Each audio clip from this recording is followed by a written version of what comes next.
boqolaal dad ah oo ka carisnaa dil ay ciidamada booliiska magaalada Jowhar u geysteen wiil dhalinyaro ah oo dadka magaalada ka mid ahaa ayaa maanta ku hor banaan baxay saldhigga booliiska degmada Jowhar ee xarunta maamulka Hirshabeelle. Dadka banaan baxay ayaa meydka wiilka ay dileen ciidamada booliiska hor dhigay saldhigga iyagoo dalbanayay in la keeno askarigii dilay marxuumka. Sidoo kalena dadka banaan baxay oo kor u waday meydka marxuumka la dilay ayaa magaalada ku dhex wareejinayay intii uu socday banaan baxa. Warar uu helay telefishinka Hon Cable ayaa sheegaya in ciidamada ammaanka magaalada Jowhar ay soo qabteen askariga wax dilay oo ka tirsanaa ciidamada booliiska degmada Jowhar gaar ahaan kuwa ku sugan xaafadda Horseed oo ah meesha dilka uu ka dhacay, waxaana hadda la sheegay inuu ku xiran yahay saldhigga booliiska degmada Jowhar. Askariga wax dilay ayaa la sheegay inay la socotay haweeney dacwad ka soo gudbisay wiil la dhashay marxuumka la dilay, waxaana muran u dhex maray wiilka iyo askariga taas oo markii dambe keentay in askariga booliiska ahaa uu xabad madaxa kaga dhufto wiilkii sidaana uu ku ruux baxay.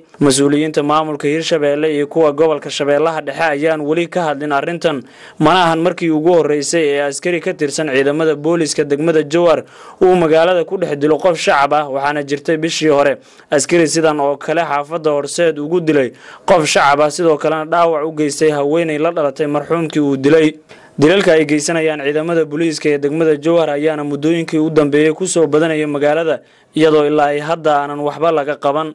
Yusuf Abubakar Ibrahim, Telefishinka Hon Cable, Jowhar.